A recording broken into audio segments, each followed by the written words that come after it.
Welcome to another installment of Tag Me In, where the triple threat brain trusts of Tag go over the good, the bad, and everything in between in the world of professional wrestling. I, of course, am the unofficially official Lip Dizzle, joined with none other than the less than stealthy unicorn himself, Mr. Oh no. Oh no. Oh no. Oh no. This is one of my least favorite of your names. Once again, guys, it's been 2 weeks. You don't even have to say the name. No, it's okay. Scootler Russ. It's been 2 weeks, and I get to finally bring it back.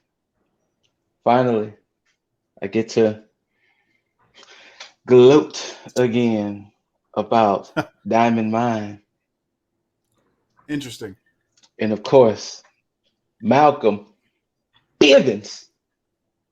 Can't be too loud since I'm still in this hotel and all. But you know what? I'm not even gonna wait till the match. But I did notice how the commentary team kept on talking about how it was Roderick Strong's team and how they gave Roderick Strong so much credit for putting together this little faction here. And it is his team, but they still have the mouthpiece of Malcolm Bivens. You know, the diamond. I'm not podcast. I'm not even gonna allow this to even get to me because it's not worth it. It's not worth it. It's not.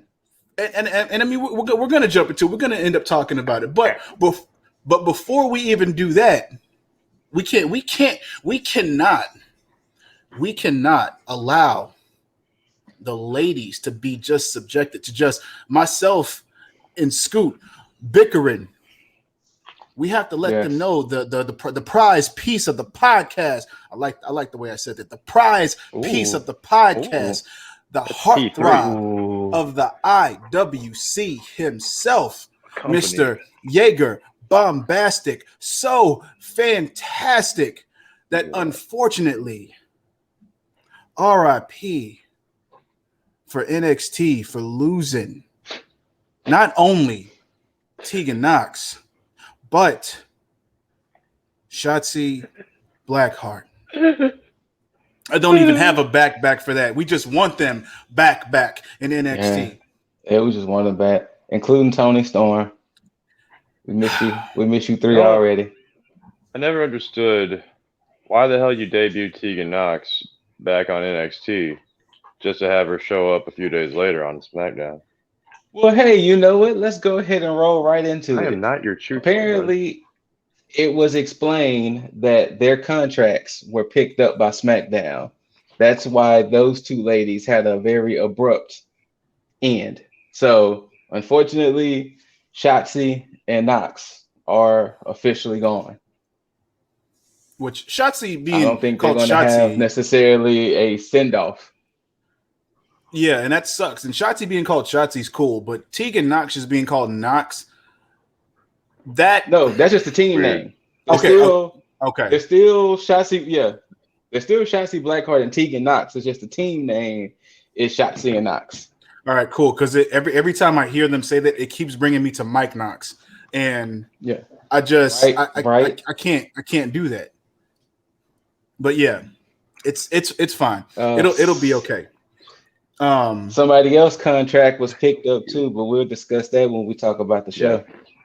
Okay. But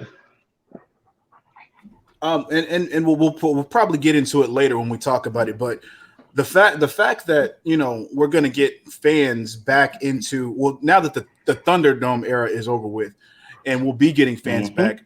This will probably be the only time that I actually jump back into watching Raw and SmackDown just to see the reaction of the fans, because I want to see who they're going to shit on and how WWE is going to react to that. And I think when we do get into our Money in the Bank predictions, I think that might end up playing a factor because I don't. Is Money in the Bank going to be with fans?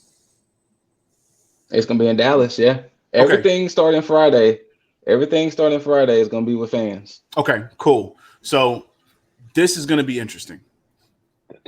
And with that, apparently SmackDown and Raw are supposed to get new sets. Oh, That was announced. Apparently they're supposed to be more interactive or some shit they were trying to say, but apparently Raw and SmackDown are getting new sets. Like I said, of course, fans. What else did they say? I think that was really it as far as that detail with them including fans and everything now. But yeah. Okay. Cool. We got anything else on the news docket? Uh-oh. I don't like the way that sounds. So I guess they couldn't work out Brock Lesnar for SummerSlam. Okay. So they apparently they're going with the second best choice. Oh no. Oldberg. Oh no. It's apparently wrestling Bobby Lashley at SummerSlam. What sense does that make, though? Oldberg has 2 matches to wrestle a year, and this will be his second match. So, but I mean, and that's fine that he's going to have that he has to have a match on his contract. But why does all his matches involve Belts. one of the 2 champions? I don't know. It's like he comes in and he's automatically slotted into a championship picture, whether it be for the belt or not the belt. 9 times out of 10, it's for the belt.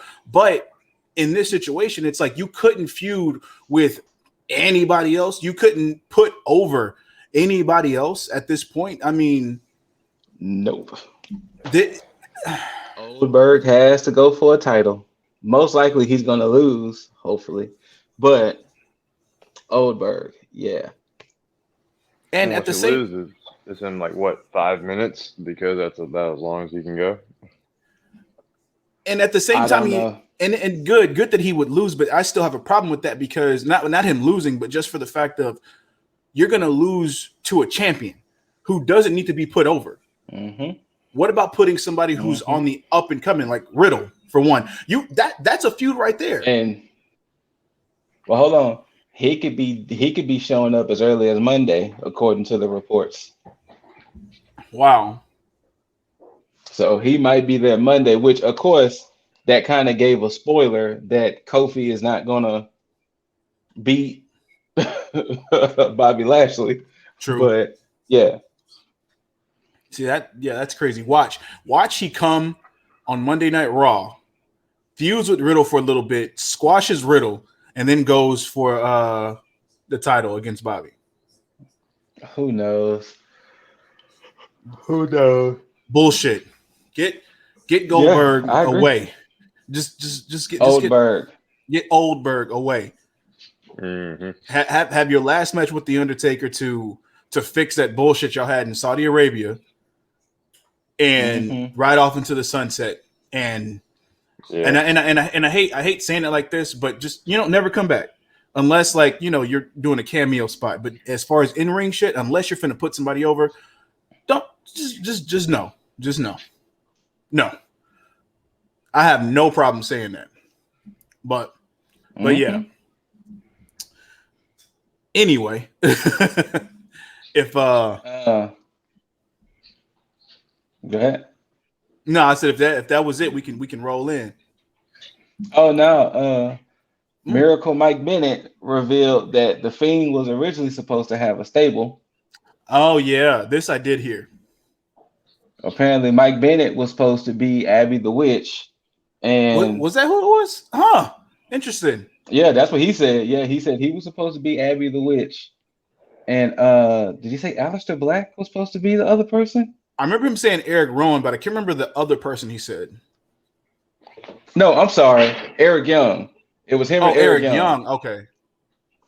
Eric Young was supposed to be one of the characters, and he was supposed to be Abby the Witch, and they were supposed to be his actual stable. But it never happened. So I would not have minded that at all. no. Because that would have put two people in some type of promise. That's the thing that Bray Wyatt would have done a lot with people that they weren't doing anything with. You know, the same thing with Luke Harper, Eric Rowan, Braun Strowman. WWE just fucks Eric up a Young lot was of supposed to be Mercy the Buzzard. Okay, that's what it is. Okay. Yeah.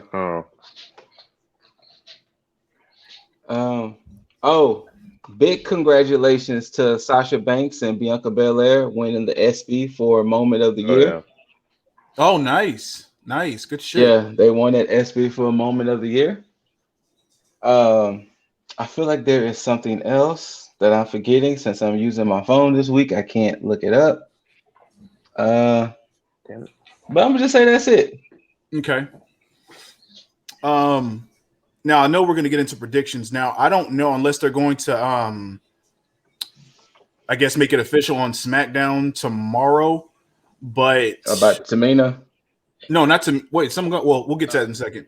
But okay. Carmella going for the women's championship on SmackDown. Oh no, that was announced last Friday. Oh, was it? Okay. Yeah, so what happened was Sonya came out and said that, hey, since Bayley's injured on SmackDown next week in Houston, Bianca is going to fight Carmella, and she gave Liv Morgan Carmella's spot in Money in the Bank. Oh, okay. So that's why. Okay, gotcha. Okay, so that makes it. So it's not going to be on. That actually happened on SmackDown. Okay, cool. So then now, what's going on with Tamina? Apparently, she's the last member added to the Money in the Bank match. It's official on my thing that I'm seeing here. So yeah, which I'm like, why do you have the women's tag team champions on there? Right. Well, I mean, the team they was feuding with is officially broken up. So,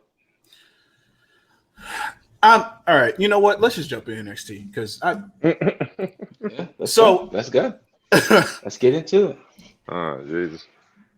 Okay, wait. Let me preface this something right quick. I was seeing some of the comments and some of the things people were saying about this NXT.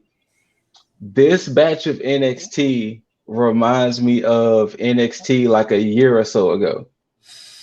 They're in that transitional period where a lot of their superstars are about to leave. So they're trying to give them proper send-offs and trying to see when they're going to go.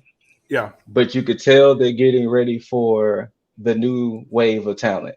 Yes. Hence why we might be getting Cole and O'Reilly again or whatever. Well, I said that last week. Yeah, they're just in a limbo status until Vinnie Mac takes them from trips. Well, so that's how I had to look at this NXT. Well, and I wasn't mad at it because even with them being in this period, it's still not bad because they're still doing right by a lot of people, and it still feels like a complete show. So it where it may feel like they're in a transitional period, it still doesn't feel like they've like missed a step or they're lacking anything. It's just you just know that it's coming, but they're doing a lot of good with what they have right now. So I'm at least cool with this because there was, I don't know if they did it twice already or if it's just been that one time where they got gutted and then you could really feel the lack of stars in NXT. So right now they're okay. But yeah. But before we officially get into this episode, my MVP of this week, my MVP of NXT, I'm gonna just do it like that. Cameron Grimes. We'll discuss it. Yes, Cameron yes, we Grimes. will. Yeah. Yes, Cameron Grimes is the MVP of that NXT episode. Because that in itself, yeah. Let's roll on into it. And of course, a fantastic start because you can't get mad at a good match. Yes, we've seen it on a number of occasions, but again, apparently this is their 5th fight in a row. Is it? According to somebody who did the research, Ember's last 5 fights was either against Dakota or Raquel. Okay. So you know what? I'm glad you said that, because now I get a chance to defend it, because we'll get mad at Raw and mainly Raw for doing rematch after rematch after rematch. It's okay to do rematches like this when the matches are good. Mm-hmm. And at the same time, nobody in these situations are getting squashed, because that's something that NXT does very well. Anytime somebody loses, you don't feel like they've gotten squashed or that they've been done a disservice. Every match that these superstars on NXT has means something, and they go from one thing to the next looking strong in the process, even in defeat. They do right by their superstars every single time. And this is another example of that, because, again, spoiler alert, Dakota went over clean. Clean at that. Clean enough. Clean enough. And that helps, because even though Dakota is looking like somewhat of a lackey in a way, she still looks strong in her own right, even being overshadowed by Raquel being the champion right now. So, and Raquel though, yes. I mean, Raquel though. Hey, Raquel. So shouts to production for Raquel not helping. Yes, I can 100% appreciate the fact that Dakota did that like on her own. But now, I mean, it's also gonna just add to their narrative of I've been helping you win this and that. I've been doing, especially what happened at the end of the match. Which this was the reason why, and because you could have easily had a squash match with Dakota and somebody else, but they opted to give us a fantastic match between these two. And it's funny how they did this, because yes, it was a rematch, but they did it to give us a good match and to set up for the segment that happened after. Because two things happen in this. One, the surprise of Xia Li coming out and basically challenging Raquel. That was the one. And then the second, I don't know if y'all noticed this, but the look on Dakota's face. Mm-hmm. When she looked don't forget, Xia walked right past her. Mm-hmm. Just because it was just like, I don't have to address you. I want to address the champ. Exactly. Yeah, I ain't talking to you. And I feel like that's going to play a part, because thinking about it like this, this was Dakota's moment, because she got over on Ember cleanly, and it was her win. And all of a sudden, that whole win for hers was overshadowed by Raquel and Xia Li's feud now. Mm-hmm. So I like how they're doing that. And that was perfect. That match is next week, ain't it? Is it that soon? Didn't they book it for next week? Yeah. I think they booked it for next week. Wow, that's crazy. Why would they do that so fast though? Because Dakota Kai is technically the next real challenger. Okay, you know what? I got faith in NXT storytelling, so I'm not even gonna say nothing unless I see something bad happen. But right now, cool. Of course, during this time, this could lead to a fuck finish with a Mercedes showing back up and trying to get some measure of revenge. Oh shit! I completely forgot about that. It could prolong the feud a little bit. But yeah. Now from there, we got the first of very many vignettes with LA Knight and Cameron Grimes, and so I figured that they were going to do this whole Butler thing, but they completely swerved me, because what I expected was that LA Knight was going to take Cameron Grimes and basically humiliate him throughout this whole time. But what they've opted to do at this point was basically take Cameron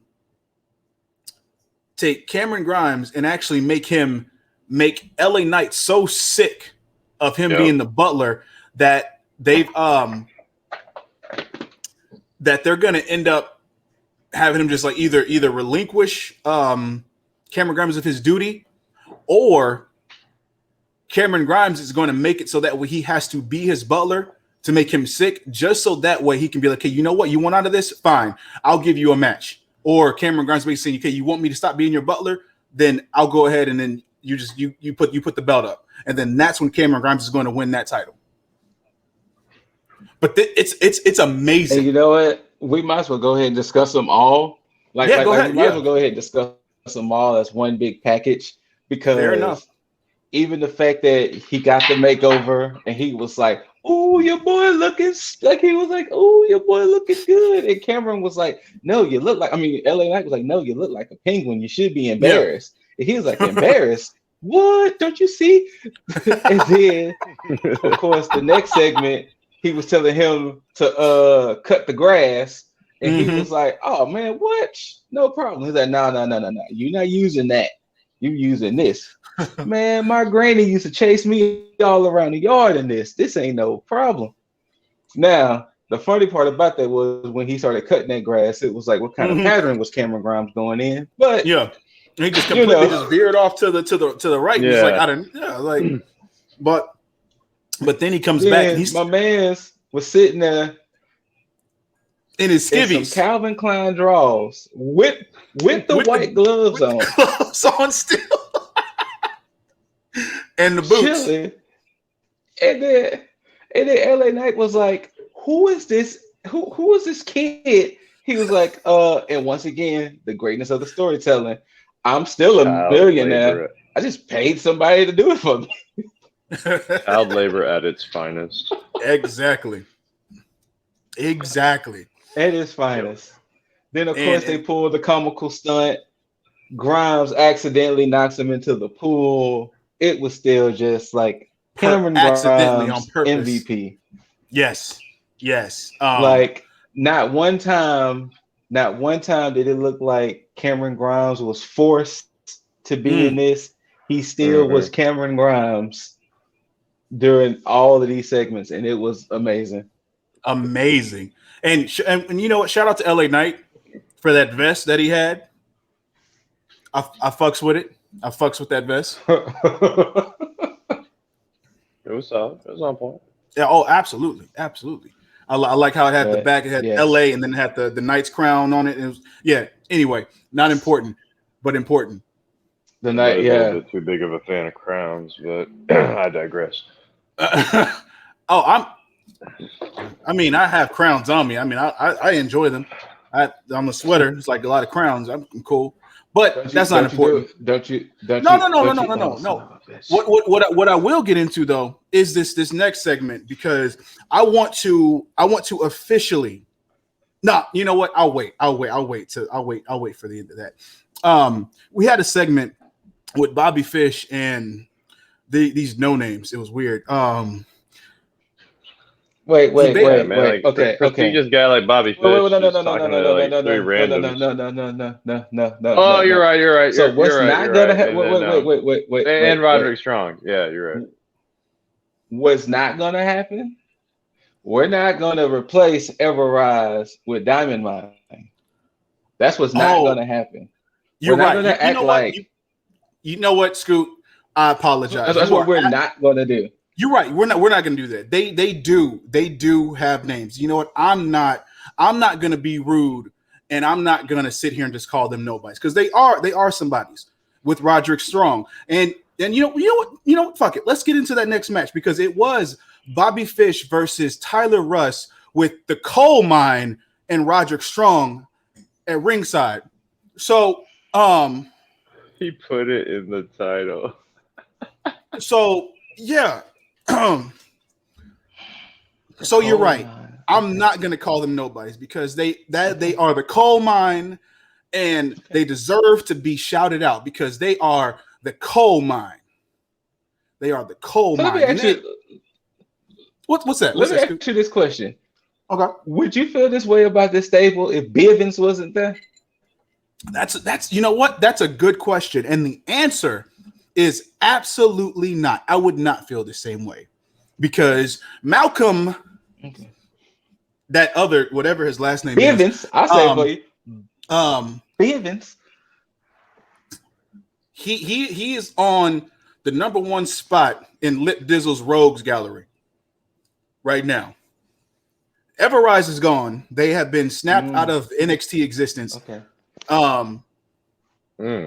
I enjoyed my feud with them, but this guy, this guy with the punchable face decides to just come out of nowhere and pick up where Everrise had left off, but decided to do it in a very heart-wrenching way by taking Roderick Strong and manipulating him into joining what would be to believe as this stable of prominence, which, you know, you could say there could be some promise and some, you know, something there. But you have. Did you ever stop to think that Roger Strong recruited Tyler Russ, and from that, Bivens was a package deal?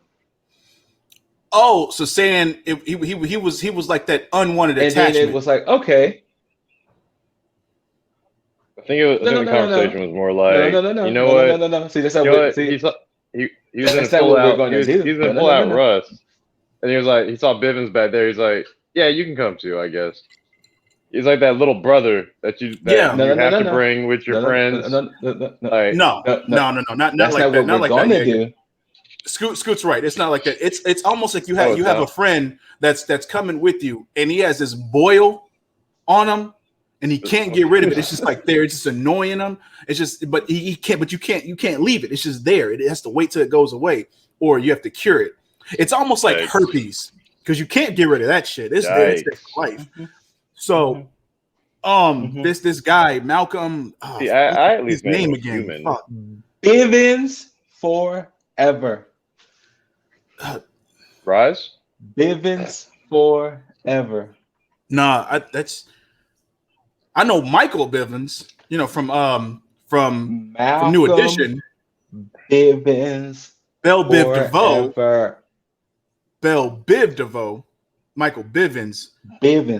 But this Malcolm guy. Bivens. Forever. Nah, forever. But this match was a farce. It was. It was a cheat. I wish Tyler Russ would have won this match on his own. I bet you do. Tyler Russ has been in the gym. You can tell. Like, clearly. Yeah. I didn't like the fact that Roddy had to jump in, and then boom. I think Russ should have just won it on his own. Yeah, he should have just won it on his own. He did look good though. I will give him that. Yeah, he did. And I like the way that they are building him as the coal mines prospect. Like to be that up and comer, and having Roddy basically be the star right now. And I keep forgetting the other guy's name. The one that's they called him Hachiman or something like that. They got to get his name together. Like they're not calling him Itachi. They're calling him something else. Is everybody forgetting his name? No, I am, and I don't mean to, because he granted he's a part of coal mine, but you know he's not. Diamond mine. I wish I wish I could find a diamond mine. I'd get some diamonds, but you know we talk about the coal mine, which is not, and Roderick Strong. Okay.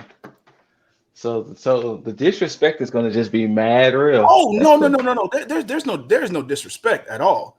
Cool. I'm just calling it what it is. I mean, it is the coal mine.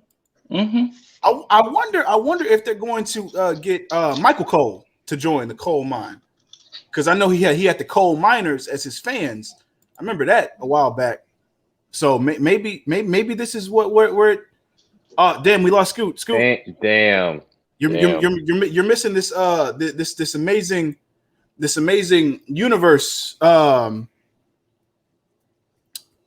connection here, because now we might end up getting the coal mine to the main roster under the guidance of Michael Cole. But you would want them to get Adam Cole, but that's a different Cole. That's not that Cole at all. That's the Bay mine. Yeah, that's good. I like that. The Bay mine. Yeah, I don't know what he has like bunch of fucking names on You here. know what? Hotel Wi-Fi. That's what it is. Oh no, it is Hachiman. Yeah, it is. Is it Hachiman? Yeah. Hey, Scoot, you were right. You were right. It is Hachiman in the coal mine. Damn. But The trolling is real. we did get Tyler Russ winning, and then of course you had the coal mine come in, and they started to try to beat down on Bobby Fish, but then Kushida came out, and Kushida said he gonna shut that shit down, which it was weird because when he ran into the ring, like you would think he had a chair in his hand, but he just had the title belt, and it was weird with them running away, like they couldn't take him or something. But hey, I think it would have been better had MSK came out with them to kind of just even up shit. But hey, but that basically created a match for next week. I believe it's next week. That's going to be Roger Strong and Tyler Russ versus Kushida and Bobby Fish. Which I will say that the good thing about this is that they're still kind of prolonging this match between Kushida and Roderick Strong with having him get this feud with Bobby Fish. So I'm pretty sure we're going to get a match between Roddy and Fish. Yeah. However, I mean, are we going to acknowledge that they were in, or I'm sorry, not, I mean, obviously we know, but I mean, is commentary going to like just acknowledge that they, were UE? Like, I don't understand where the bad blood is between Roderick Strong and Bobby Fish here. Yeah, I mean they've acknowledged it, but they've acknowledged the fact that they're in UE. I mean that they were. I mean that's no surprise. They should do that. I mean it'd be stupid if they didn't. But the fact that they definitely did not give a reason why they would be feuding now, unless they're going to get into it more as to maybe he's mad that his mind has been corrupted by that Malcolm guy, whose last name it just keeps escaping me. But maybe I guess I gotta throw it in for Scoot here. No, you don't have to do that. It doesn't matter. Maybe it's like a Beetlejuice thing, and maybe if we say it 3 times, then he'll come back. No, I'm going to call him Malcolm Irrelevant. That seems like a better fitting name for matter of fact, I'm gonna call him Malcolm Cole. Malcolm Coal Miner. That sounds good to me. Jesus. Malcolm Coal Miner. So I think Fish is upset that Roderick Strong's brain has been corrupted by Malcolm Coal Miner. Malcolm Bivens. Malcolm Coal Miner. Well, I thought it would work and get Scoot back. But. No, it's cool. Scoot's all right. I gotta go look in a mirror. Maybe write it in blood on the mirror. No, don't do that. You might get Candyman. But from there, we ended up getting Saray versus Gigi Dolan, which Dolan. What's up? I see. It was a delayed reaction to my Beetlejuice thing. All right. No, I was just waiting till the segment was over with. So I was being professional. I said his name. I said his name, Scoot. You did. So I was waiting till the segment was over with. So since we have moved on, we're now talking about Saray and Gigi Dolan. Gigi Dolan came out to an instrumental only version of a Manson song or a Manson cover. Yeah, which I was like, what? Like this is because this is the first time that it happened again later on with what's his forgetting his name, Duke Hudson. So these guys who make the fucking theme songs now, it's killing me. Because it doesn't feel like there's any originality. It's like they're taking shit off of Spotify and just making a rendition of it and then throwing it on there. Because I mean, look at what's his fucking name? The guy who got hurt, who was supposed to be in the the proclaimed Kings of NXT.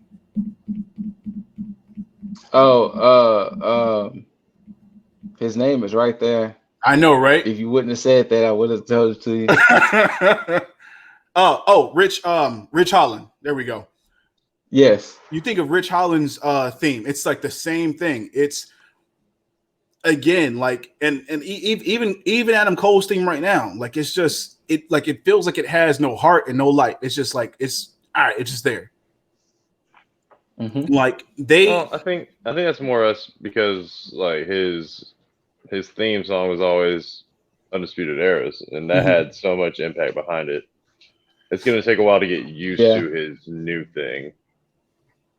However, Kyle O'Reilly is just like a straight banger, like from the get go. Yeah, but would have been nice if Cole kept the UE one. I think he should have, because that would have been his thing. Like, they're nothing without me. Mm-hmm. I have this thing. Y'all go get some other shit because this is my shit. But I digress. That would have been good. But yeah, this match with Saray, I couldn't get past it because I felt like this was going to be a squash anyway. But the one thing I could not get my brain off of is Gigi Dolan's promo when she was talking, because the way she was talking just completely sidetracked me, because I was like, why the fuck is she talking like that? You know what? The moment I heard her talk, I was thinking to myself, I hope they're not trying to give her a Velveteen Dream-esque type of situation. Because yeah, it was very awkward sounding, but yeah, once again, if it works, it works. Now, I will say this about her, we'll because see. with the match, I can see, because I mean, Grant, she had some a few green moments, but when I watched the match, I can see her being somebody popular. I can see her being a fan favorite moving forward. But as of right now, it's going to take some getting used to. Yeah, because I mean, y'all can tell me better than I can. Y'all can probably tell me better, because I didn't see a lot of Priscilla Kelly matches, so I don't know her style like that. So yeah. So I don't know exactly if she was like one of those type of wrestlers that was like good or not like that. So y'all can inform me. Unless I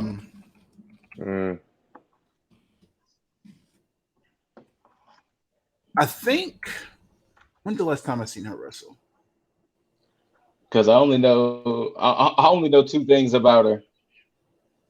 I only know that she did the tampon thing, and she's Darby Allin's ex-wife. That's all. That's why her name rings a fucking bell, because of that shit. Because she is was she married to him, or is she just his girlfriend? So she's just dating Darby Allin. She's not married to him. No, she was married to him. Oh, she was. Okay. No. She was married. Together. No. Well, hold on, wait. No. Oh no, they got divorced. They got divorced last year. Yeah, they got divorced. Okay. Because as let me see, she's what? Damn, she was in WWE before this? Oh no, sorry, that's yes, she was. Just in the Mae Young Classic, because she lost to Deonna Purrazzo. But yeah, she's been. Oh, that's what it was too, because we had seen her in All Elite. You are all over the place.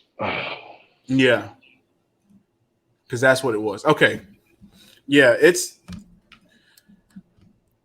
I'm assuming it's everybody usually that comes in from independence that's getting used to like the WWE style, and then trying to make that shit work, which is weird for her too, because she comes in to wrestle Saray, who's new to the WWE style as well. So that may have been part of the issue too, but she did kind of pick it up during the match.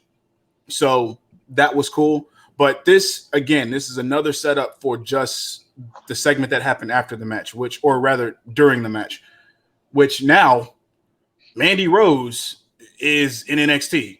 What is that about? I have no idea. The weird thing about it is I don't I don't know if this is a demotion for her or. I know. Oh, you do. Oh, you know.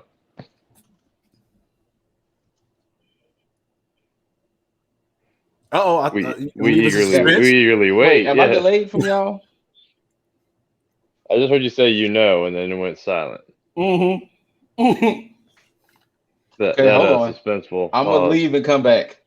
Hold up. All right. Uh-oh. Man, just making us wait for it. I know. You know what? You know what it was? It was that coal mine stuff and the Micum and I said Micum. You know what? Micum or Micah. Micum coal miner. Micum coal miner. Because I'm thinking about, because when you go into a mine, you can mine mica, right? And so we say Micum coal miner. Micum coal miner. So I think that's what it was. And now he's making us wait because now you got to figure out why Mandy Rose is in NXT, because I don't think that it's a fucking, well, I'm trying to figure out, like, what does it do for NXT to have her up there? Because the women's division is perfectly fine. It's not like she's going to add anything of substance within the NXT women's division because they are just flourishing as is. So it's not like she's going to breathe some type of life into it. So I'm just like, and of course, nothing against Mandy, but it's like I don't see her holding a candle to the women of NXT. But Scoot, go ahead. What's up? Yes. Oh, we can't discuss it right now. What? What? Yeah. Wow. No. We gotta keep discussing the show. Oh, shit. Fair enough. Okay. Fair enough. All right. Yeah. So. Well, yeah, Mandy Rose is in NXT. Go your spot. Hey, go. So, but then from that we had a promo by Santos Escobar and Legado del Fantasma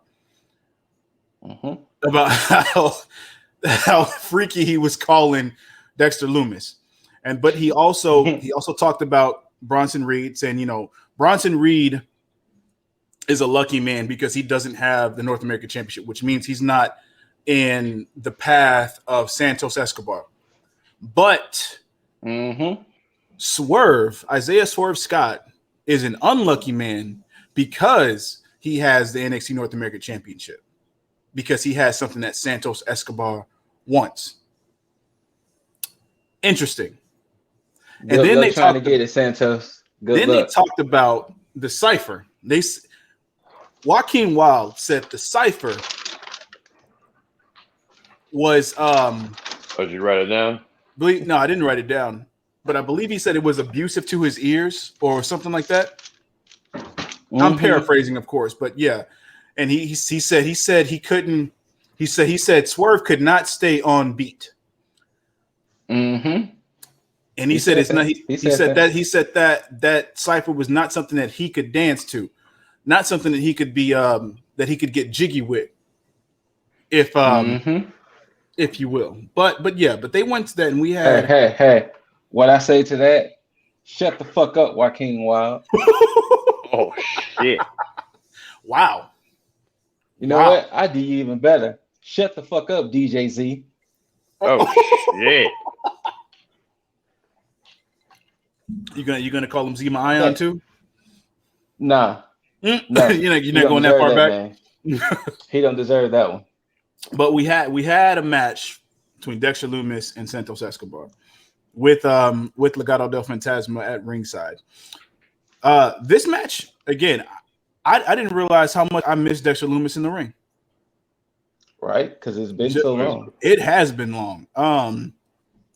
But this again, this is one of the reasons why NXT flourishes, because they give us these matches like this that we don't even expect. And it's something that the main roster should be doing with all the talent that they have. And it's crazy how in a 2-hour show, in all this time, I don't think we've ever seen Dexter Lumis and Santos Escobar in a one-on-one match with each other. I don't think so. And they've given this to us. And it's crazy how, okay, we've talked about Ember and Dakota, but if we think about just how many rematches we've truly seen. How, can we really recall all the rematches that have happened within like the past year, hell, even the past 2 years, outside of Ember and Dakota, obviously, but with Raw and possibly SmackDown, we can probably recall rematch after rematch after rematch in the past 2 years.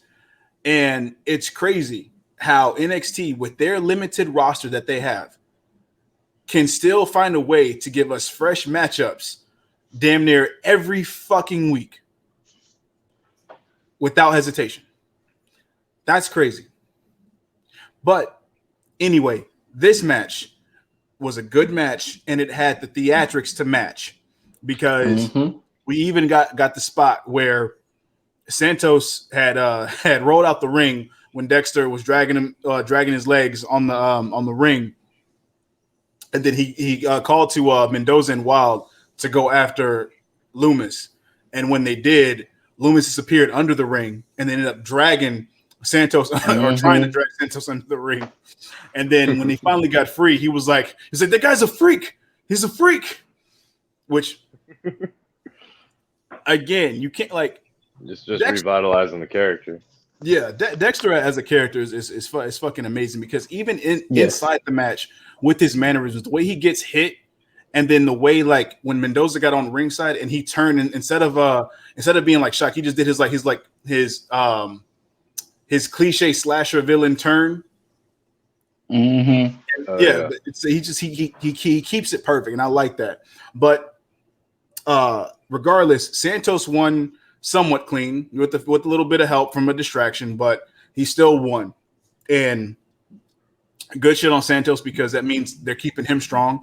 Dexter doesn't look weak because Dexter is still within an angle with Indy Hartwell, which of course segues perfectly into this shit, because Indy comes out while Dexter is on the apron, and she proceeds to pick Dexter up in her arms and walk away, struggling, of course, and then falls. And it's that cliche romantic comedy bit where the two people fall and they lock eyes and they're about to kiss. So she goes in for the kiss, fixes her hair, puckers up her lips, bends down, but right before she can even get to Dexter's lips, Candace comes out and shuts that shit down immediately. Candace shut that shit down like she was about to lose a title match. Like the way she ran over there and pushed Indy off of Dexter, you would have thought like Indy was going to spontaneously combust if she would have, like, damn. Although we do have to give a special shout out to Beth Phoenix. She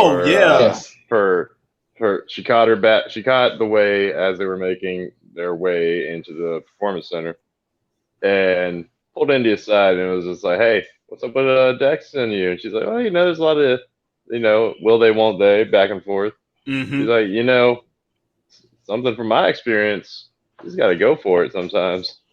Yeah, just go for it. And I'm glad you brought that up, Jaeger, because that's the thing about Beth Phoenix, is that she's been a crucial part to this whole fling or index situation. And I'm glad that they incorporated her into this, because it just makes that much more sense to the whole situation. And for the fact that Indy tried to go for it. So yeah, she did. Good on Beth or good on NXT for including Beth in that. Now, of course, speaking of the way, Johnny Gargano is supposed to be in the main event against Karrion Kross, and of course we have the special guest referee / enforcer Samoa Joe, who had his segments backstage, with one being Karrion Kross, and him going to Karrion Kross saying the cliche UFC referee shit, protect yourself at all times, obey my orders at all times, do you understand? And Karrion Kross not acknowledging Joe at all, continuing to punch a punching bag, and Joe saying fuck all that, kicks a punching bag and say, hey, do you understand what I'm saying? And Karrion Kross having this whole ticking time bomb thing just going off in his head, just getting sick of Joe Joe over and over and over and over and over. And we finally get to him saying yes, of course. But we get the contrast with him going to see Johnny Gargano and Johnny just being over supportive of Joe being a special guest referee in this match. Yes. And Austin Theory just start chanting, Joe. and Joe basically repeating the same thing. He's like, yeah, protect yourself at all times. Johnny's like, of course. Say, obey my orders all the time. Oh, that's easy. That's all I got to do? Easy. And so then they start talking about the way shirts, which I like that way shirt, by the way. Yeah. No pun intended. Saying they got the way shirts. He will look good in one of the way shirts. He will look good being part of the way. All this whole shit. And then Joe just walking the fuck off. Yeah, abruptly, just like, all right, fam, whatever. But before that part, before we even get into him walking off, we have to get into a segment backstage that happened where McKenzie was interviewing Pete Dunne. And Pete Dunne, I thoroughly enjoyed this segment. Yes, and for multiple reasons, because he repeated the same thing, saying, he's the baddest man in NXT, the best technician, and it was perfect how Timothy Thatcher came in. This is another thing I was talking about with how anybody that comes off a loss, they never feel like they've been defeated. They just come back stronger either way, and they just completely, like, organically set them into this whole transition with Pete Dunne. And so with Timothy Thatcher coming in and saying, which is it? Are you the baddest man in NXT or are you the best technician in NXT? Which I thought this was going to set up, a match between Thatcher and Pete Dunne, which I was like, cool. But I thought about it and I was like, oh, I just got why he said that. Because in their tag team, Thatcher and Ciampa, you have the best technician and the baddest man. And on cue, out of nowhere, before Pete Dunne could even answer the question, Ciampa decks Pete Dunne. Yes. And I was like, okay, you know what? I'm cool with this. Every single bit of it. But of course, that's not the important part. What the important part was after Joe left the Ways locker room and he came back into the hallway or into the backstage area, he locked eyes again. This is like the third time this happened with Pete Dunne. No words said, just locking eyes, and that's it. So I like how they're doing this because they're making me want this match even more between Joe and Dunne. So again, and this goes to what I was telling you, Scoot, is like I feel like even with them in this whole like transitional period, they're still building for the big shit, and this is one of them. And they're doing it so seamless to where it's like, yeah, you have Thatcher and Ciampa feuding with Pete Dunne at this point, but at the same time, you are building up for Dunne and Joe. And I think we'll get into it later, but we're building for Joe's future within NXT, and this is the best way to do it. Yes. But from there, we get the first match of the NXT Breakout Tournament, Jiro versus Hudson. I liked Hudson's music. I didn't mind it. No, I mean I didn't mind either. It just I'm pretty sure it was a cover to something. I didn't mind it. Yet again. I like the interaction with because actually Jiro was going to be the name that I was going to choose today, but I decided to go a different route for reasons. Because of this man here. I knew the name was going to bother him. Yeah.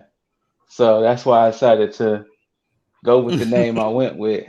But Jiro is going to have a good thing if he keeps doing what he's doing with the whole letting the fans choose his jacket that he wears. And is that what all he does? of that. Yeah, they said that he had an Instagram poll and the fans chose that jacket. Oh shit! That he wore. Oh, that's perfect. So Jiro has something. I agree. And I can see why he lost because he's already been featured, which is fine. but Jiro is definitely going to be somebody to look out for later Oh, on. for sure. It's funny because Duke Hudson threw me off just a little bit because when he first when he first came out his entrance, all I had the image of was Zack Sabre Jr. Just tall. But when he got into the ring and he had this whole powerhouse offense, I was like, okay, that completely wipes that clean. So because his aesthetic, like you can see, like if you just put him and then Zack Sabre Jr. next to each other, it's like the attire and everything is like exactly the same. But yeah, like this, I like this guy. And when what I said last week about him and the other guy potentially being like a tag team, I think they need to pull the trigger on that because I think that would be really good. But I think we are going to need more big men, both tall and husky guys in NXT, and I think that's what they're going to start aiming for, is to have bigger guys in NXT to push up to the main roster. So, yeah, I think we're definitely going to have a bit of a different type of resurgence within NXT because I think they're going to start going towards like the more of the heavyweight aspect instead of like the whole indie darling shit. I can see that. Which I'd be interested in seeing that. So we'll definitely see, and that means good old Top Dollar might end up having an interesting breakout shit in NXT. Which, you know, well, let me before we even get to that, let me get through this. This match was good. I'm not going to speak too much on it. Hudson won. And I just look forward to when we get deeper into this tournament so that way we can see, you know, who could potentially be the true breakout star rather than just who's going to win this shit, but the true breakout star in this shit. Exactly. But to segue back to Top Dollar, after Santos beat Dexter Lumis, we had a situation with Legado del Fantasma backing up in the ramp and then Hit Row showing up behind them, basically prompting them, you know, hey, you were talking that noise. We here. What's up? And can we just all appreciate the aesthetic of Hit Row? The fact that, you know, they're, I don't want it to sound like this, but they're the loudmouth black folks that you just can't match their energy with, because you hear them visibly talking shit, but Wild Mendoza and Escobar, you couldn't hear. Like they were visibly was like, yeah, talk that shit, and basically, you know, talk that shit now. You know, Swerve was like, Escobar, I'm right here, fam. What you want to do? Like, what you want to do? And you know what? And it's funny to say because it's like they're the best part of the bad cliche. Yes, which they are. because they do it right in a way that makes it appealing and not the bad cliche. So yeah, but we moving from that, we get a tag team match for the true inheritors of the women's NXT tag team titles, Kaden Carter and Casey Catanzaro, against Aaliyah and Jessie Camilla. Okay, first off, this match went the way that you would think it'd go because, again, you have the cliche inheritors of the squash match, Aaliyah, and then, of course, Jessie Camilla, which should not be in any squash match. She should be the one squashing people. But I think her and Swerve are still dating. Wait, him and Jessie Camilla? Yeah.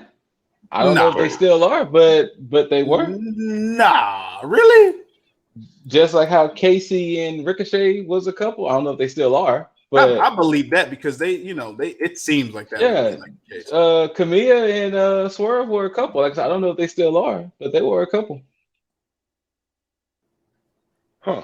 Oh, I got to look this shit up. I have to. Yeah. This is interesting. Yeah, I don't know.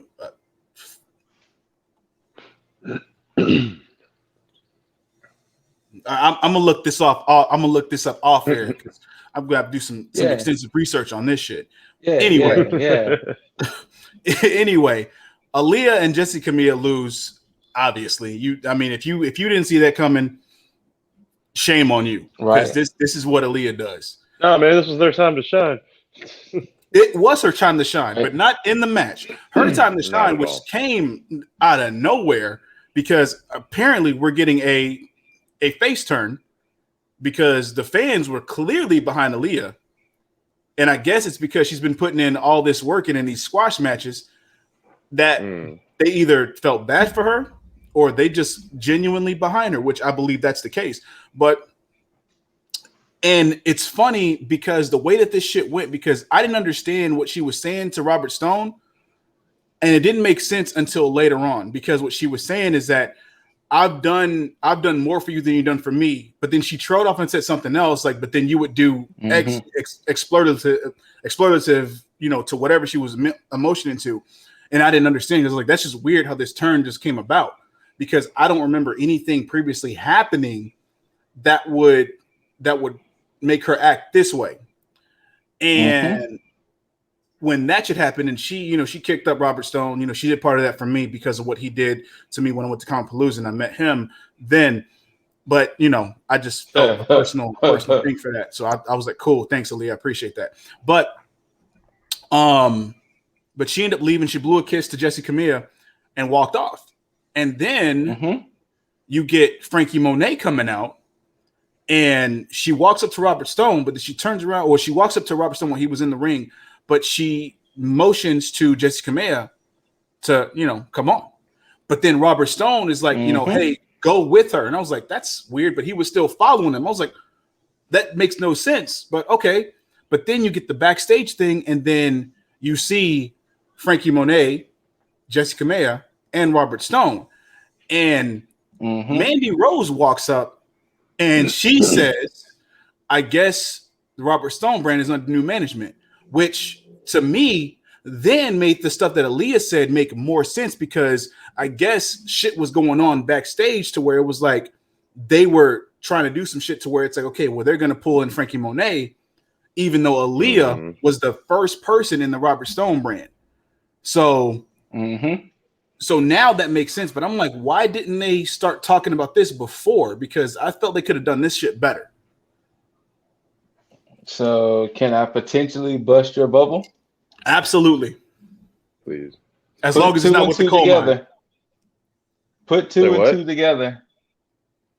Huh? I said put two.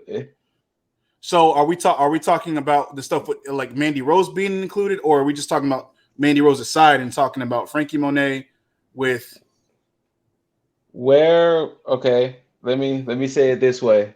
Okay. I said that Mandy Rose is there for a reason, right? You did. Mandy Rose was on what show? You talking about before NXT? She was on Raw. Yeah. And Aaliyah visibly walked off, right? Oh shit. Oh wow.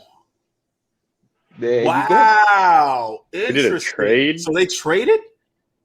That's all the reports have been saying. Huh. That apparently they traded. Huh. So we're gonna see Mandy with. Yeah, so it's Mandy. So Mandy would be the. We don't know. We don't know. Okay. All we know is that apparently Aaliyah is supposed to be on Raw now, and Mandy's now on NXT. So now Aaliyah's going to the main roster to do squash matches there. See, I was thinking that maybe, just maybe, this will be like her chance to kind of shine on her own in NXT. So right. But now she's about to go do squash matches on fucking Raw. Yep. That's a demotion. I mean, she better get an elevated paycheck. Oh, she will. Now, with the internet being the internet, they actually made that switch a little funnier. They was like, Vince went to the performance center and was like, "Boo Boo, you still here? Oh my God, let me find you a better home. I cannot believe you are still here." Shit. So yes, apparently the reports are saying that Mandy and Aaliyah switched. Interesting. So once again, if you put two and two together, that's another tag team that has been broken up Huh. on both NXT and Raw. Well, hopefully Huh. this does some good for Jesse Kamea. I would hope. Hopefully. I'd like to see Mandy and Kamea eventually win a belt then, because I doubt it's going to be Frankie Monet that teams up with Mandy, although that would look appropriate. Huh. It would, but we'll see what happens. We'll definitely see how this shit unfolds. It does make it more intriguing now though, because that's a lot of layers in this shit. So, but we go from that and we get to Adam Cole's promo, which Adam Cole over more than ever, obviously. Before this, we did have a segment with Kyle O'Reilly interviewing and basically saying he has to find himself and saying that he assumed he had to get rid of that side of him because he sold his soul for Undisputed Era, and he realized that maybe he didn't have to do that. Maybe he didn't need that soul back. Maybe he needed to be, that ruthless person, for me paraphrasing, of course. Maybe he had to be that person because he didn't, he's already beat Adam Cole before, so he can clearly do it again. So we fast forward to Adam Cole's promo, which he went into the ring and he squashed all that shit to basically say, yeah, you do realize that I proved that it was a fluke victory that Kyle O'Reilly had over me. And to all the idiots over there who doesn't understand what an unsanctioned match is, it means it doesn't count. Doesn't count. Which I love that. Which of course it's almost funny because him and Britt Baker almost have like the same talking points with their unsanctioned matches. And yes, right. So cool. Kudos to that couple. But yeah, so he basically went on to talk about Joe, good old Samoa Joe, on how he choked him out from behind and that shit wouldn't happen again. And he said Joe wouldn't come out because he already knows that, Joe is basically glorified paid security for William Regal and he can't do anything. So he would dare Joe to come out, but he knows he's not going to do that because, it's Adam fucking Cole. But we did get somebody that did come out. The return of motherfucking Bronson Reed, which I assumed at that point was gone off to obscurity onto the main roster. But again, like you said, Scoot, they're finding ways to write everybody off. So, Bronson Reed came out and basically acknowledged the fact that he did lose the North American Championship and that Cole has been fighting people with something to lose. And he said because he does not have the North American title anymore, he has nothing to lose. He has something to gain. So, so with that, Cole tried to super kick Bronson, and Bronson blocked it. Used his body to shut that shit down. Cole rolled out the ring, and once he rolled out the ring, Samoa Joe's music hit. 2 chants of Joe, Joe, Joe, Joe, Joe, Joe. Joe walked down. They locked eyes. Joe basically non-verbally daring Cole to do something about him with since he talked all that shit. Cole walked off. Oh no, sorry. Joe turned his back on Cole and walked into the ring. Yeah. Which is clearly, a sign of disrespect, saying, hey, you ain't worth it. I'm turning my back. You ain't gonna do shit anyway, so whatever. Joe clearly doing his cliche shit where he don't take eyes off anybody in terms of Bronson Reed, showing that, hey, you could get it too. And then Bronson left, and then Joe stayed in the ring up to the commercial break, which of course segued right into the NXT Championship match. Karrion Kross defending against Johnny Gargano, who was completely over. No surprise. Yes. Well, once again, I think this proves into kind of my theory of what I was saying about Kross not fitting in NXT anymore. Mm-hmm. I agree. And I don't even necessarily think it had to been Johnny Gargano. It could have been probably anybody in this spot, and they would have been chanting for like this. So I do agree with that because I think that where Kross is booed here, he's going to be over on the main roster. Yes, absolutely. Oh yeah, 100%. So I look forward to that. But plus, let's break it down for a second for the people who might not get it.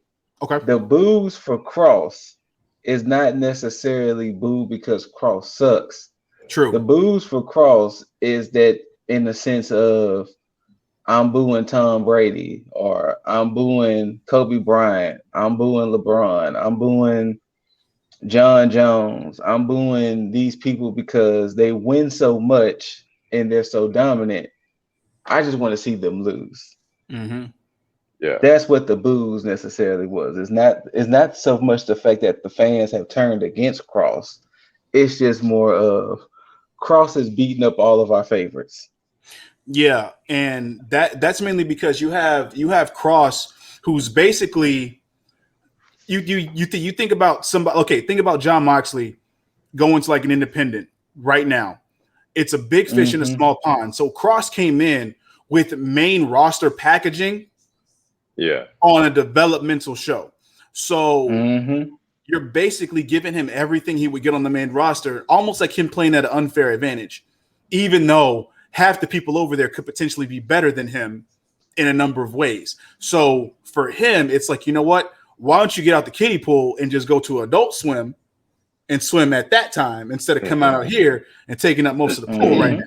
So that's what that is. And that's why we clearly say he'd do better over there, to where it's like the fans will be able, because one, it'd be a breath of fresh air over the monotony and just the complacency of how many people are over there and then not using people, and him having the level of stardom that could make him a top star on the main roster.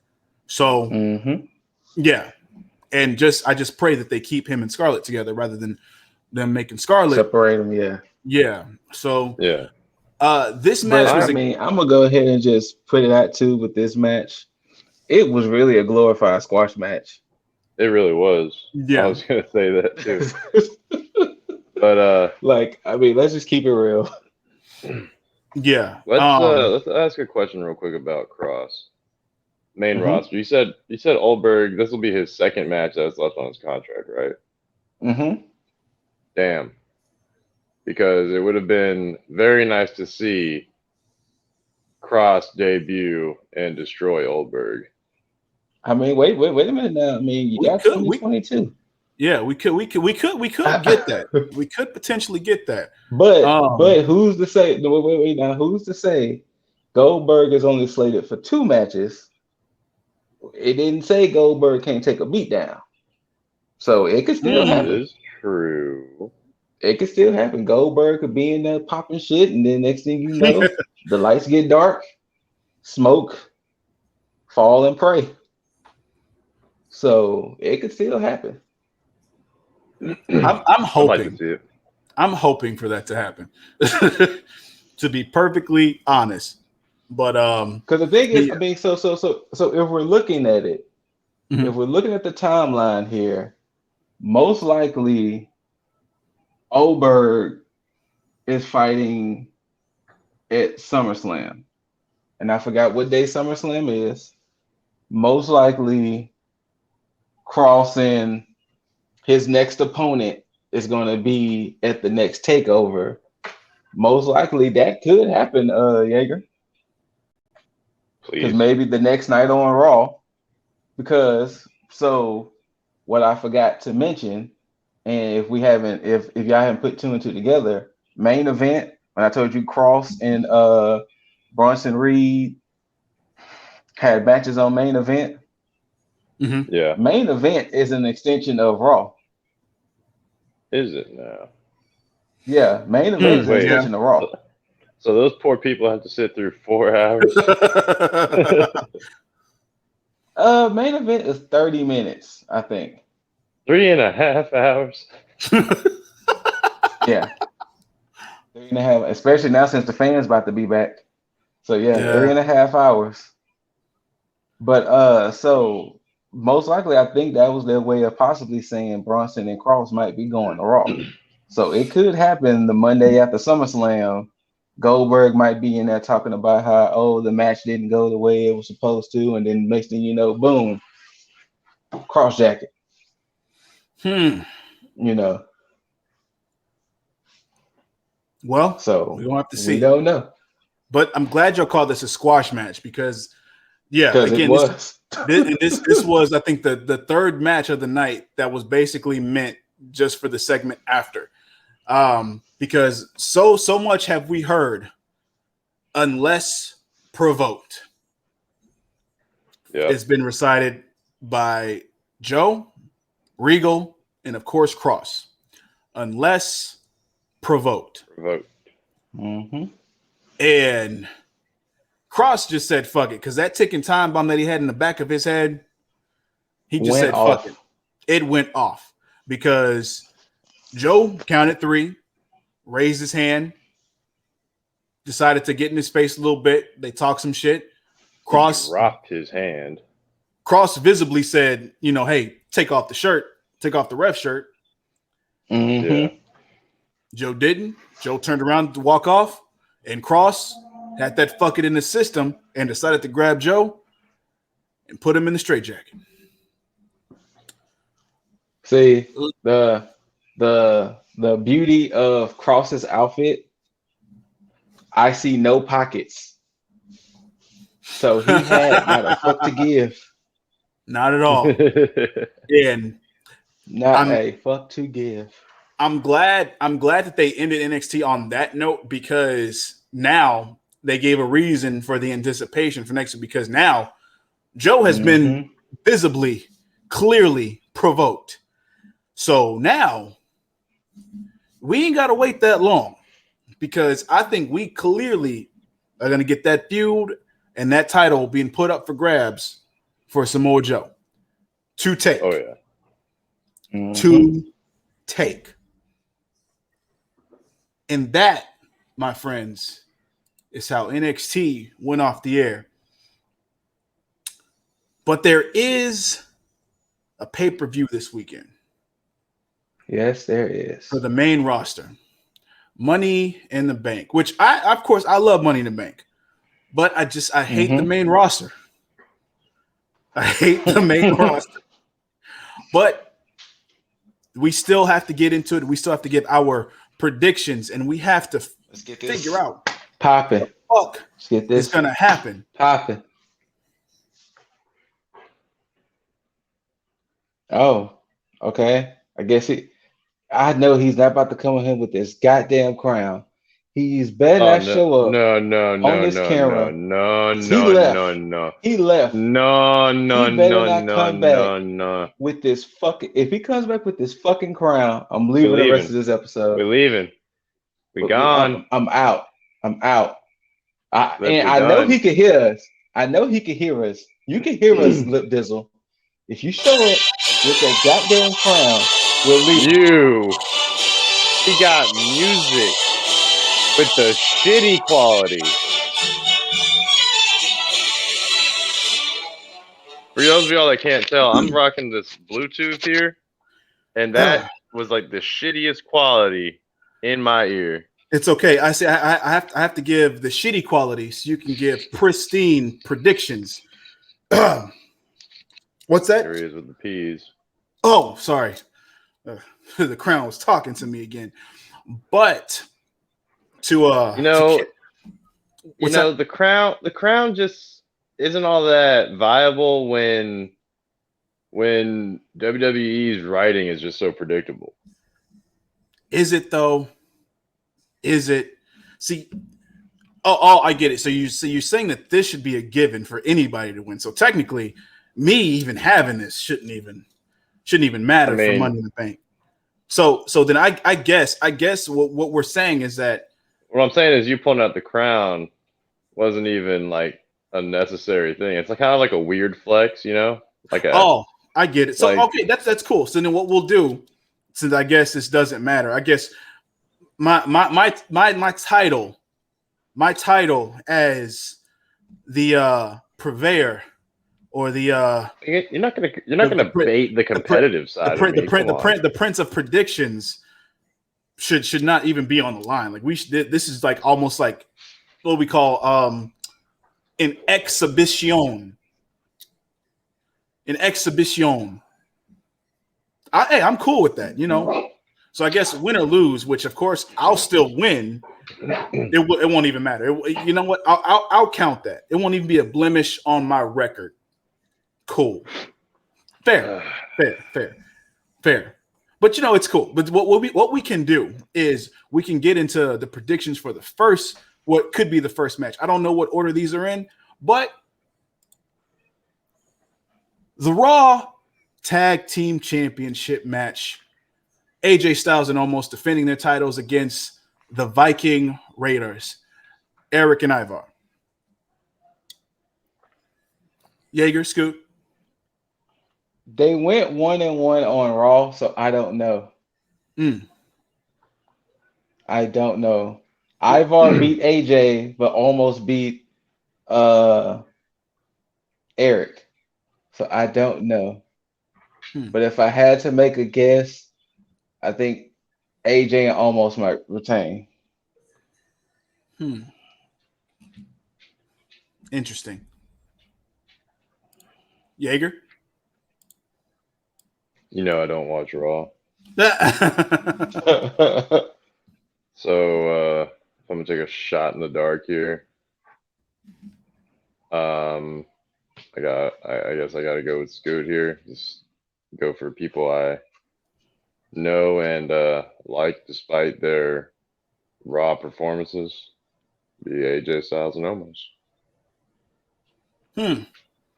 Okay.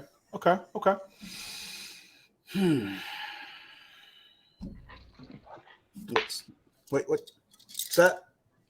Oh, okay. Man, if you talk to this inanimate object this whole time. Oh, I'm not talking to it. I don't talk to it. It speaks to me though, because it just does. It just does. And it's saying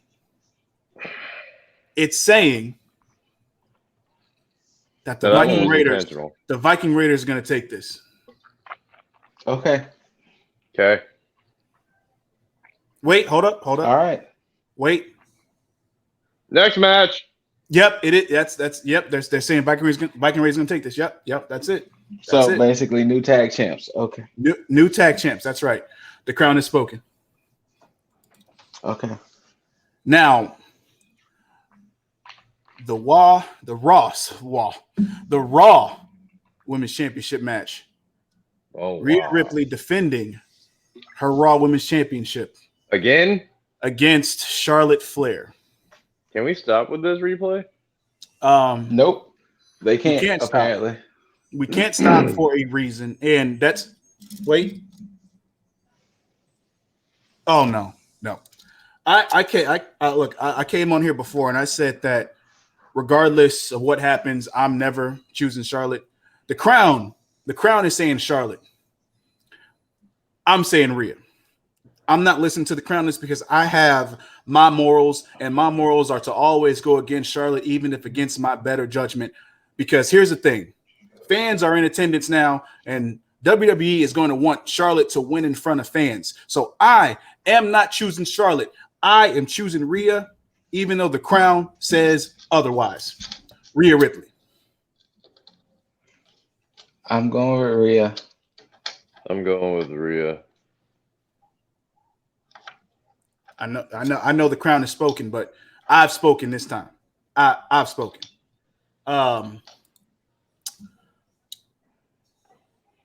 Bobby Lashley defending his WWE Championship against Kofi Kingston. Bobby. Well, with Goldberg especially being thrown into the fray. well, not only that, but after what happened on Raw, Oh we god, might have to pray for Kofi Kingston. Mm. I don't even know what happened on Raw, but Xavier and Bobby got into a match, and Xavier beat Bobby, Oh yeah, with the roll up. and yeah, with the most devastating move in sports entertainment, the roll up. And then later on, the closing segment was the MVP lounge, and Bobby got pissed. Bobby was like, "No, I'm sick of this bullshit. I'm going back to kicking ass and everything." So this might be one of them glorified squash matches. Huh. So it Well then. sounds like Bobby about to beat the shit out of Kofi. So I'm going with Bob. Okay. Now wait, because I don't have this on here. I didn't see it on the thing, but are the Usos and the Mysterios having their match? If they do, then that's gonna be something they're gonna announce Friday. Okay. Well, just in But they case, never announced it. if that match is happening, who you're going with? Probably the Usos. Considering current events. Apparently, WWE's not gonna punish Jimmy. No, they're not. Not at all.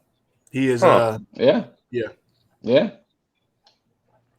It's interesting. Oh wait, what was everybody's pick? Bobby Lashley. Lashley. Yeah. Okay, but yeah, I think the only reasons why the Mysterios might retain is because of that Jaeger, but I wouldn't be surprised if they go ahead and pull the trigger on having all of the bloodline be champions. Yeah, I agree with that. Especially with live, yeah. Because we all know who Roman Reigns' next challenger is at SummerSlam. So yeah. Next up, speaking of Roman Reigns defending his title against Reigns. Edge. Like Roman. No question. It's Roman. Yeah. It's Roman. Period. Yeah. Why are we seeing this rematch? No, they never fought one-on-one. That's why. Remember Daniel weaseled his way into the WrestleMania match. Mm-hmm. Yeah. So they never got the one-on-one. But after watching last week's SmackDown, of course, they've already teased Edge versus Seth Rollins for SummerSlam, which that was already the rumor that Edge and Seth Rollins was going to fight at SummerSlam, which if people out there are watchers of Raw, Edge told Seth Rollins, "I never forgot what you did." See, which is, I mean, that's why I hate that I get that they set up shit, but yeah, I wish they would set up shit for like a swerve, just so kind of throw everybody off, but they don't do that. So yeah, but what could potentially be the wild card matches, because again, you can never predict these unless something is blatantly obvious. Okay. How are we doing this? Are we picking just one definite person each? You know what? I think because it's 6 people in each match, right? No, it's 8. Is it 8? It's 8. You know what? Fuck it. You know what? All right. So everybody gets 2 matches. I mean, two predictions per match. Okay. One from Raw and one from SmackDown. Okay. If you really want to test your crown, let's see how your crown does against this, sir. Okay, fair enough. All right. The Money in the Bank, women's Money in the Bank for a contract. Nikki Ash or Liv Morgan. Okay. All right.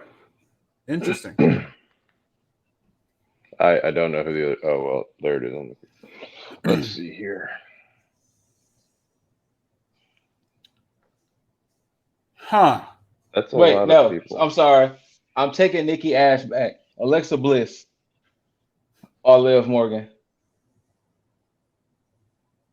Well, fuck, I don't know anymore now. Liv Morgan is my definite pick for SmackDown, but for Raw, I don't know because they really seem to be behind this whole Nikki Ash thing. Yeah, And they trademarked her but name and all Alexa, that. yeah, but Alexa's been getting a nice little push too. So, okay, Nikki, no, sorry, Alexa Bliss and Liv Morgan. Okay. Who you Those are thinking? my two. I'm gonna go with Nikki Ash and I want Zelina, but Liv Morgan. Okay. All right. What's your little crown telling you? That's. Oh. Okay. It's funny because I didn't think. Loki said, hurry up.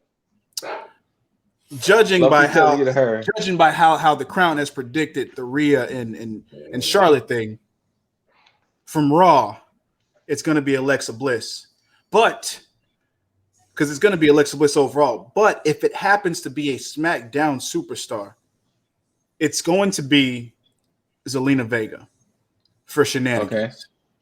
For shenanigans. For shenanigans, I like that. Right. Okay. But from there, we get to the men's Money in the Bank ladder match for their contract. Ricochet, John Morrison, Riddle, Drew McIntyre, Big E, Kevin Owens, King Nakamura, and Seth Rollins. Ricochet. My heart really wants to choose Big E, but I have a feeling it could be King Nakamura. If I had to truly lock it in, I'm going to say Ricochet or I'll say Big E.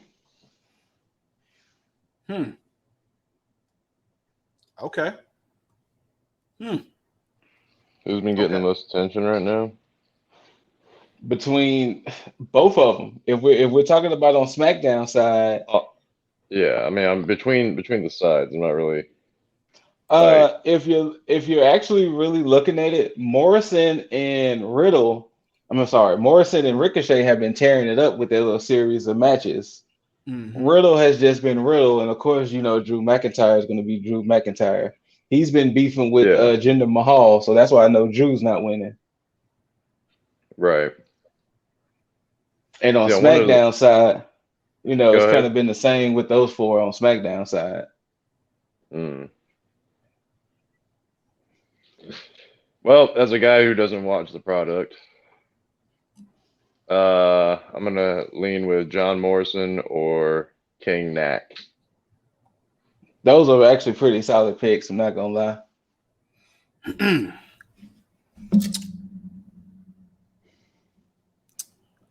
Okay. All right. On the Raw side, and because I haven't said it enough times when I was predicting earlier, I have to make sure because it's the Crown speaking to me again. John Morrison for Raw, the Crown has spoken. Okay. And for SmackDown, Kevin Owens, the Crown has spoken. Okay.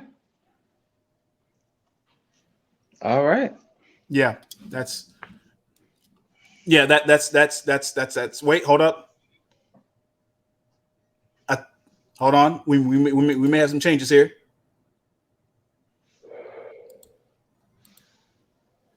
Nope.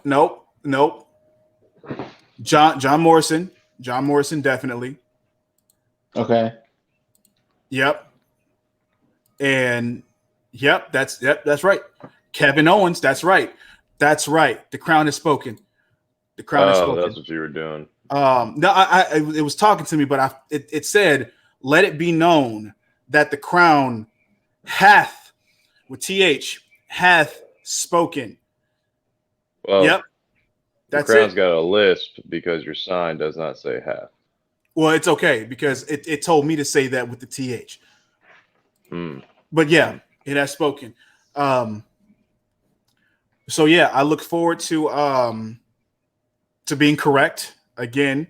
It's crazy how these things happen, but let me not take all the credit. I'm gonna break into your place and take that crown. That's a crime, sir. That's I mean, matter of fact, it's not even a regular crime. It is a royal crime. You can be should fetch executed. You can be executed for things like this, and you should know it's fetch me a royal price then. it may, but execution is a hefty price in itself. I'm And gonna come back on this Jesus. show. I'm gonna come back on this show and be like, man, this crown is plastic. The fuck? I assure you, people, this crown is not plastic. It's got adjustable head sizes. Like, what in the hell? Heavy is the head that wears the crown. For Nah, the you're just head, big-headed. for the head bears predictions. Nah, you're just big-headed. With Yeah, predictions. With predictions. That shit just ain't gonna fit on your head. So that is. But I will forgo this royal explanation to give the floor to my cohorts. And then I will say, Scoot, where can these people wait. Yeah, can you please go first? Oh, please. Jaeger, let these people know where they can find you, my friend. I was already in your head, Scoot. I was already pointing at it. It's just right there. It's right there. It's in the crawl down there. Just shoot me a request or a message. Ladies, just be on the lookout. Because with Shotzi gone, I'm already looking for the next NXT. Wow, he's already on the rebound. Mm-hmm. I mean, I get a peek at you on Friday. Yeah, see how she you're should doing. be there. She'll be here. That is true. Or she's already here. Somewhere. Yeah. Well, gotta go, guys.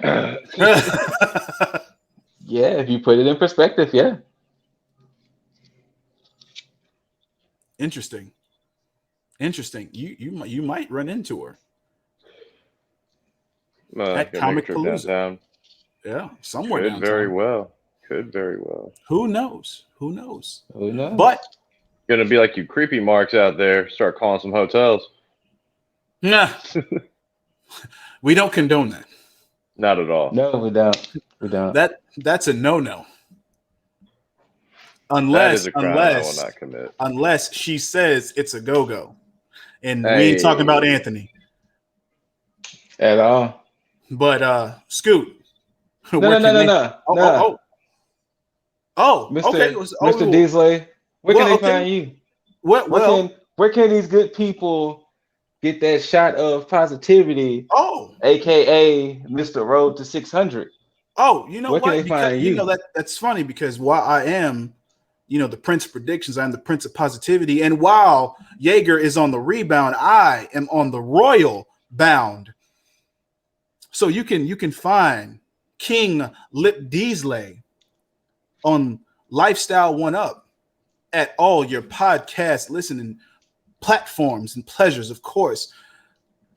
The IGs, the Twitters, the TikToks, all that good shit. Eventually the YouTube, of course. It's going to happen. I keep saying it, but just look out for it. It's going to happen.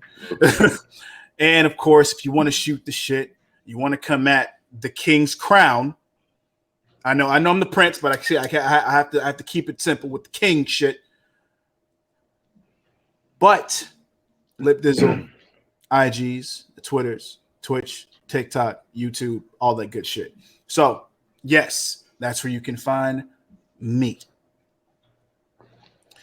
But last but not least, the man who requested to go last. See, I promised myself I wouldn't do this. Oh, shit. I promised myself. But somebody in the top left corner got very obnoxious with that crown. Oh, Got very obnoxious with the predictions in that well, crown. don't point So that you shit know at me. what? So you know what? Before I get into it, I want to shout out my ninjas. Okay. Shouts out to the Less Than Stealthy Ninjas, IG, YouTube, Twitch, TikTok, all of that. What's up, boss? Zerk, Aranya. We'll be at Comic Palooza. See y'all there. But me, where you could truly find me, you can find me with my hard hat with the light on it, my jumpsuit, Oh and my no. pickaxe. Oh no. No. Because No. I'm down there in No. the diamond mines, baby. Oh, I'm no. down there in the diamond mines. That's where you can find me. You can find me with people like Roger Strong, Nope. Oh, Hachiman, yep. Yep. No. Tyler Russ, and No. Malcolm Bivens. That's where you can find me. We produce diamonds here. You know, we don't care about crowns and royalties and things like that. That's whatever. Diamonds are forever. Diamonds are forever. Don't you? I know what you know. Don't you dare say. You know what? I think you're This finna is a James say. Bond movie. It's a James Bond movie, but the problem is it's a Kanye West song. It's the same. It's even fragrances. The point is that once again, it's the power that I hold. See, he could be the prince of predictions or whatever the fuck he wants to call himself week by week. The crown has spoken all these little catchphrases he wants to come up with. The problem is, you know who really holds the true power in this?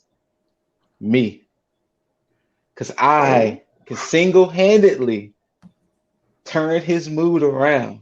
See, he thought he was having fun with all that crown stuff. But no, when I bring up Malcolm Bivens in the diamond mine, see, look at his face. Look at that face. Look at that Turned a little face. sour there. Look at that face. See, that face went from happy to just sour quickly. So if you really want to look for me, this time around, I'm coming off the scuticle because I'm in the mines searching for my diamonds in the rust. And I'm going to slowly start getting and slowly start to, what's the word I want to look for? Convert any and everybody who will listen to be Bivens fans, Diamond Mine fans. Good luck. We're going to have an army. Don't worry. We're going to have an army here. And this army will be better than any crown, than any title, than any catchphrase. And you know who I want to lead that charge? You know who I want to be the face that you see? Uh-oh. Malcolm fucking Bivens. You mean Micah Coal Miner? Malcolm fucking Bivens. Okay. You see Okay. it in the name. Bivens forever. Bivens for life. So Okay. this week, I'm gladly willing to come off the scuticle this week to be in the mines and find all the diamonds. All of them. All of them. I'm not too sweet in that. I'm not too sweet in that at all. You don't have. I'm you not. don't have to. I'm not. Because you know in your heart of hearts you want to. You know you want to. No, you know what I want to do in my heart of hearts. What's that? I want. You know what? I do remember his name. I do remember his name. It is Bivens. That's right. Because I remember when I put it down there and I said, fuck Diamond Mine. Fuck Bivens. I should change that. Let me take that off because that's completely wrong. It's fuck the coal mine and fuck Micah Coal Miner. Yeesh. No Bivens. Period. Tag out. Okay.